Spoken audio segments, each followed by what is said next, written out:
Hi, Jezebel. Hello po. Ayan. Hi, love. Sige, kwentuhan mo na ako, mahal ko. Anong maipaglilingkod ko sa'yo at napatawag po sa usapang LDR. Bali po, may asawa po ako. Okay. Yan. Medyo may, medyo may sabit yun. Medyo may halak ng onte. Oh. Tapos, ano po, ngayon, may iba na po siya asawa. Oh, bakit meron siyang ibang asawa? Iniwan niya po kami ng anak namin. Parang masaya ka pa. Bakit parang ikaw lang yata sa lahat ng iniwan yung First time masaya? po pa kasing tumawag. Ha? First time mo tumawag? Oo, nakakahayba yung pagtawag. Huwag kang tumawa, iniwan ka, dapat malungkot ka. Hindi, sige na. Kwentuhan mo ko, ano bang nangyari? Paano ba naging kayo? Paano kayo naging mag-asawa? Ilang taon na yung anak nyo? Tapos anong nangyari bago ka iniwan? Sige, kwento. Nung po, kasama pa lang po kami. Wala naman pong problema. Tapos, po, nung 5 months na po yung tiyan ko. Buntis ako. Tapos, umuwi 12 po months sa na yung tiyan bahay mo? namin. Wait lang, 12 months? Bakit sobra? Hanggang 9 lang. 5. 5 ba? 5 po. Kakaiba, 12 months. Isang taon kang nagbuntis. Hindi ko kinaya yon. 5 po. 5 months. O, tapos? Umuwi po ako sa bahay namin. Tapos, po, hindi po siya sumama. Okay. Kasi sabi niya po, magtatrabaho na lang daw muna po siya. Okay. Kasi kung sasama siya sa akin, sa bahay namin, mapapalayo po siya sa trabaho niya. Tapos yun, sabi niya palagi na lang daw po siyang tatawag or magpapadala na lang daw po. Okay. Para sa kailangan ko. Tapos yun, excuse me. Tapos, po, siguro mga after 2 months po, hindi na siya nagpaparamdam palagi. Tapos, minsan po nag-aano na lang siya na sabi niya, hindi pala ako makakatawag ng 1 month, sabi niya ganun sa akin. Tapos, nung po, nung April 2017 po, pumunta siya sa bahay. Bigla-bigla lang po yung tumawag siya sa akin. Pumunta siya sa bahay. Tapos yun,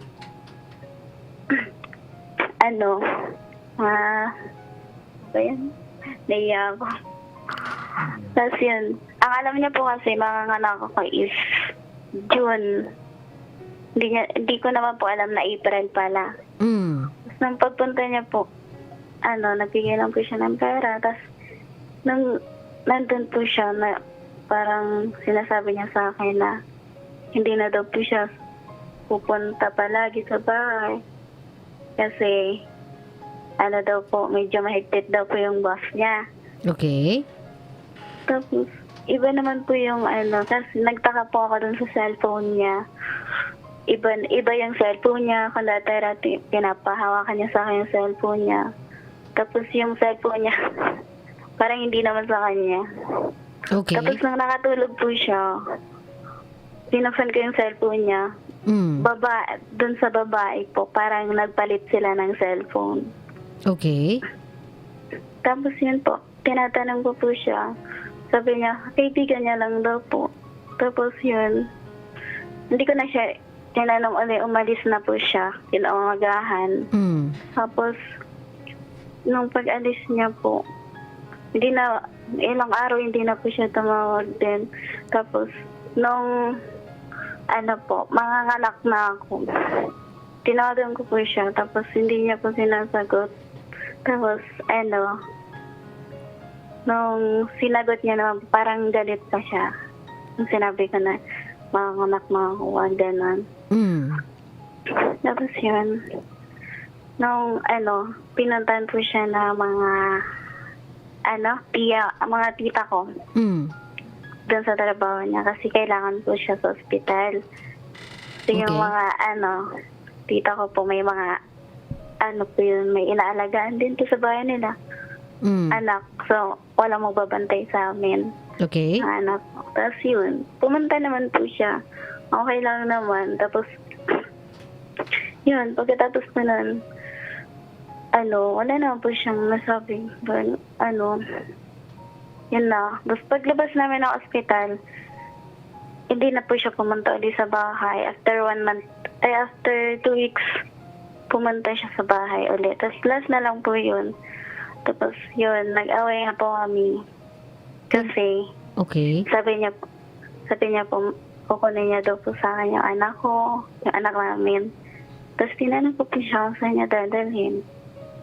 Ang sabi niya po sa akin, sa bagong mami. Dun, naano po ako doon. Tapos wow. sabi ko, bakit? Tapos sabi ko, bakit? Sino ba yun? Tapos bigla sinabi niya, hindi kay mama pala.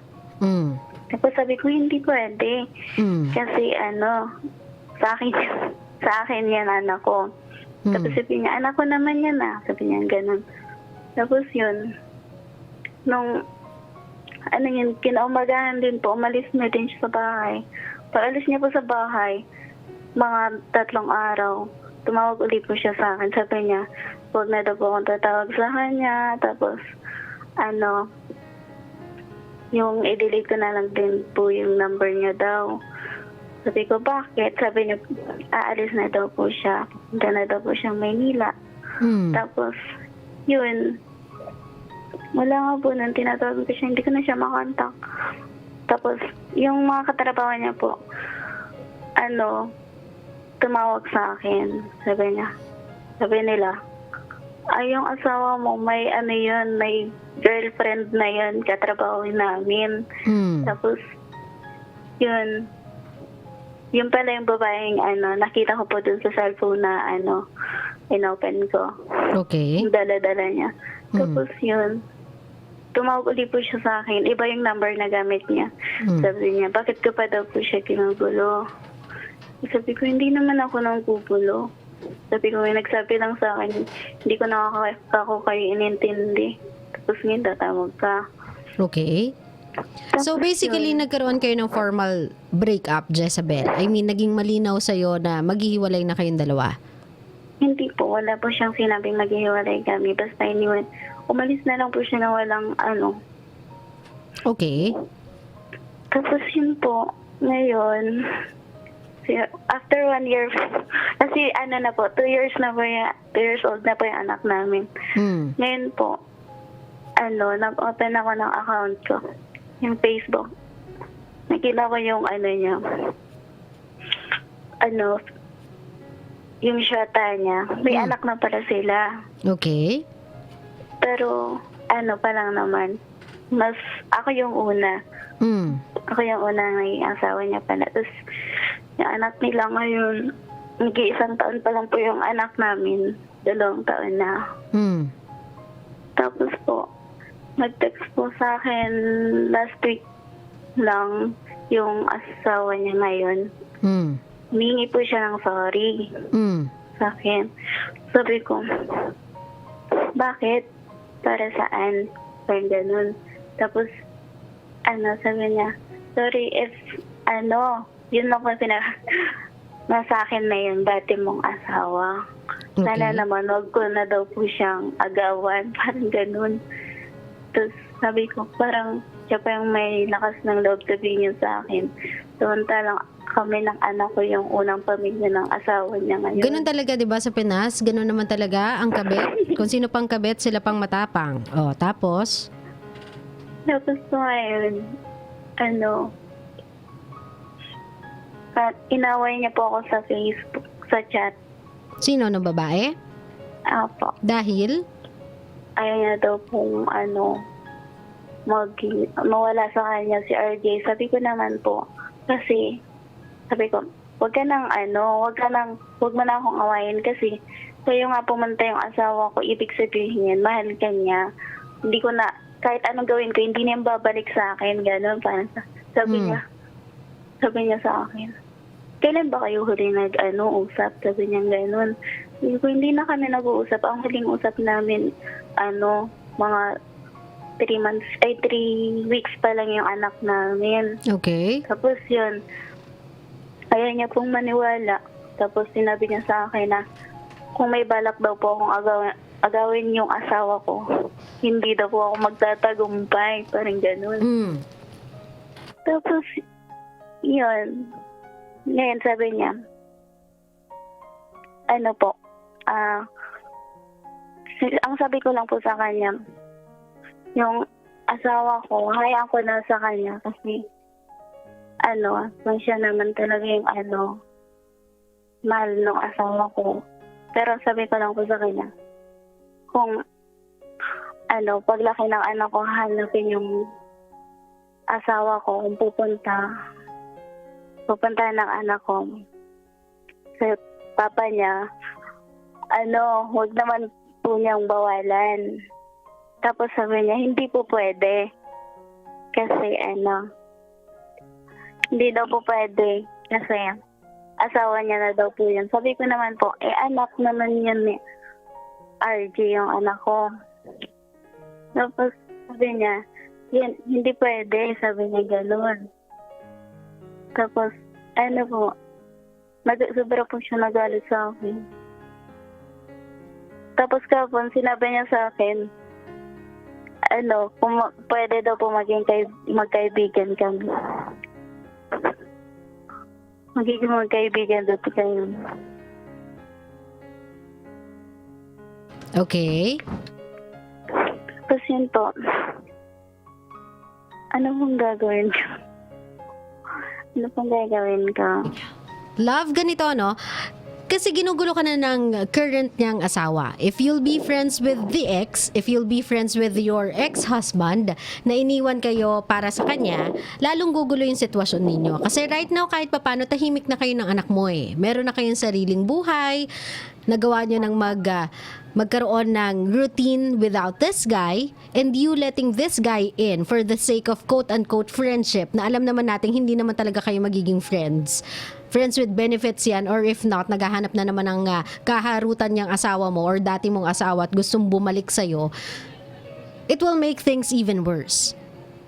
Kung ngayon pa nga lang na wala ka pang ginagawa, ganyan na si ate ka-hostile sa'yo, ganyan na si ate sa'yo na text ng text, nakikiusap, nang aaway, kumbaga para siyang nababaliw na papraning. Dahil alam niya kung paano niya nakuha yung asawa niyang yan, alam niya din kung paano yan mawawala sa kanya.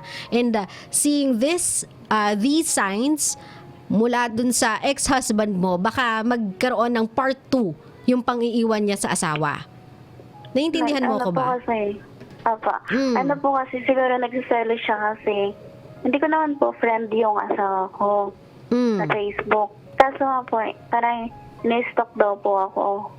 Oh, that's not your problem anymore, Jezabel. Yun yung kailangan mo kasi i-explain sa kanya. And sa totoo lang, there's no really need for you to explain yourself to her. Hindi mo kailangan i-explain yung sarili mo sa kanya kasi in the first place, kung natatakot siya sa sarili niyang multo dahil nagawa niyang mang-agaw ng dating may asawa na, hindi mo na yun problema kung kinakatok siya ng konsensya niya at ngayon natatakot siya sa sarili niyang karma. Hindi mo na kailangan problemahin yun para sa kanya. Ngayon kung natatakot siya dahil yung jowa niya nagpapakita na naman ng mga senyales na maaagaw ng iba or hahanap na naman ng next target, hindi mo na yung problema. Pagsasama na nila yun eh. Nagawa ka na nilang sirain before, nagawa ka na nilang guluhin before. Bakit kailangan mo pa silang pag-atupagan ng panahon ngayon? Kailangan mo pa ba yung asawa mo? Po. Mahal ko po kasi yun. So willing ka lang talagang go to war with this guy. Even if iniwan ka. Jezabel, ulitin ko sa'yo ito yung lalaking pinag-uusapan natin na iniwan ka sa ere iniwan yung anak mo pinagpalit ka sa iba, tas ngayon ay may inanakan ng ibang babae. Alam kong 19 years old ka pa lang and siguro nga medyo some kind of immature ka, pero sana isipin mo wag lang yung sarili mo. Hindi sana puro mahal lang, pagmamahal lang kasi hindi mo naman makakain yan at hindi yan maipang-aaral ng anak mo. Ang kailangan ng anak mo ay yung taong andyan habang buhay kasama niya. Andyan habang buhay kakayod para sa kanya. Hindi kailangan ng anak mo ng isang tao na panandalian lang nandyan kung kailan trip niya. At kung hindi na naman niya trip, lalayas. Kasi kapag pinapasok mo uli yung tatay niya sa buhay mo, and then one day, yung tatay niya ay mangate na naman, humarot na naman, at umalis yan, this time around, magkakaroon na ng recollection yung bata. this time around, matatandaan na ng bata yan. Kasi noon wala namang kamuang-muang yung bata, so hindi niya alam kung nag-exist ba yung tatay niya o hindi eh. Pero kapag pinapasok mo yan ngayon sa buhay niya, magkakaroon na ng recollection o memory yung batang yan tungkol sa tatay niya. Maaapektuhan na kumbaga yung bata kapag naghiwalay kayo for the second time around. Sabi po kasi ng asawa niya sa akin, ako daw po yung nakipaghiwalay. Pero hindi naman po yung totoo. Wala ka na kasing pakialam dun eh, love. Sasabihin ng lalaki yung anuman ang gusto niyang sabihin para makuha niya yung gusto niya, which is yung babae. Regardless kung anong kasinungalingan yung ibigay niya dun, wala siyang pakialam. Basta makuha niya yung gusto niya, ganyan katarantado yung lalaking yan. So kung papapasukin mo siya pabalik sa buhay mo, gusto mo ba ng gulo? Kung kailan tahimik ka na? Hindi ko naman po sila iniintindi, Daddy Jason.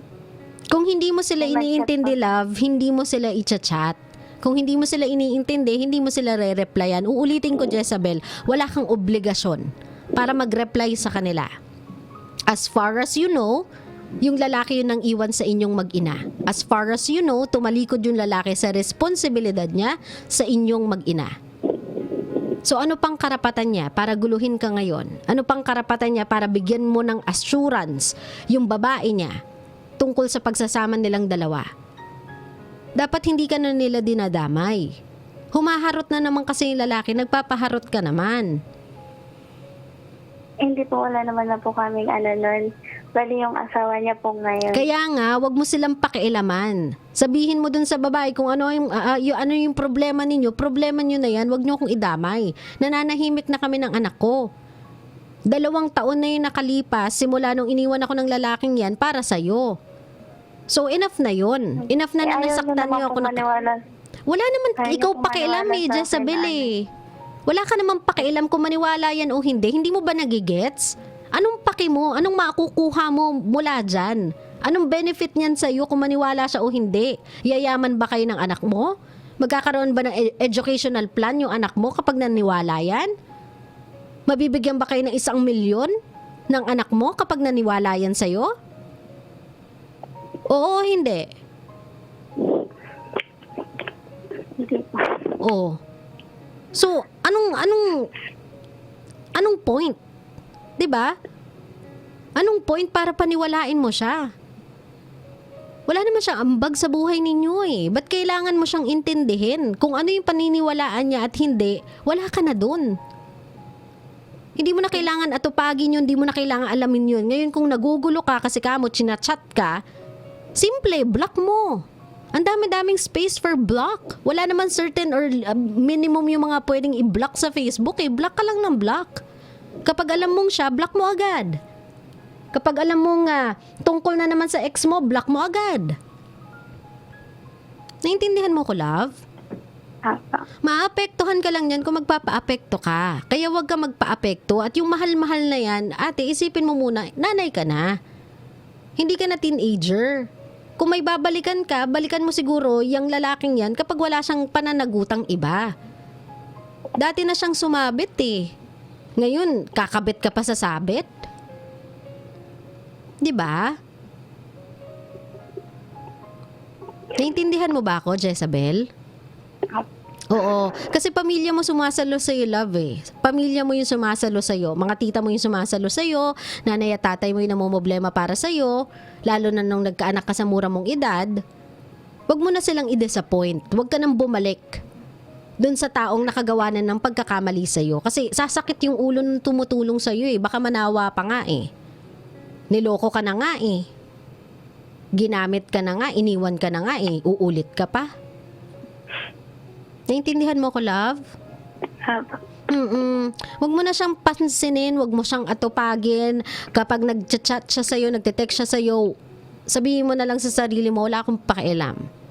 Kahit mangisay ka pa dyan, kahit lumuha ka ng dugo, kahit makiusap ka ng nakaluhod sa munggo, wala akong pakialam. Total, wala din naman ako magagawa kung malandi talaga yung lalaking yan eh. Hindi ko hawak yung desisyon yan. Naintindihan mo ko, love? Uulitin ko, mahal, wala yung ambag sa buhay mo. Kaya wag mo nang atupagin at pag-aksayahan ng panahon. Naintindihan? Ngayon kung meron kang gustong sabihin dito sa ex mong siraulo, ex mong malande, ex mong maharot, anong gusto mong sabihin dyan?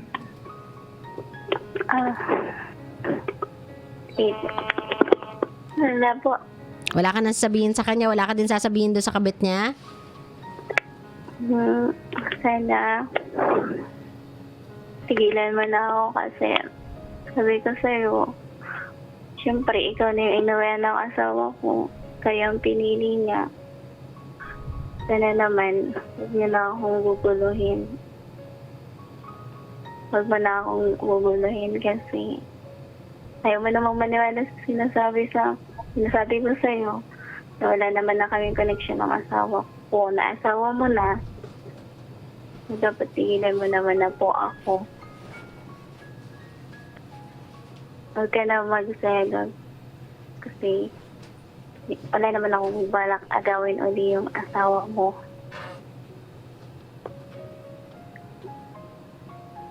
Okay ka na doon?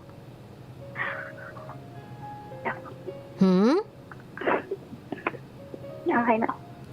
Jezabel ha, makinig ka sa akin love, makinig ka sa akin mabuti. Alam ko parang biro-biro lang tong ginagawa nating dalawa sa'yo, pero pinag-aksayahan kita ng panahon kasi alam kong kailangan mo ko bilang ate mo. So, mag-snap out ka dyan sa joke-joke mong desisyon sa buhay. Seryosohin mo yung buhay mo, love. Hindi ka na single, meron ka ng anak. Kailangan mong mag-mature by hook or by crook. Lahat ng desisyon mo from this day forward, hindi na lang ikaw yung naapektuhan. Merong 2 taong gulang na batang umaasa sa'yo. Naiintindihan mo ko?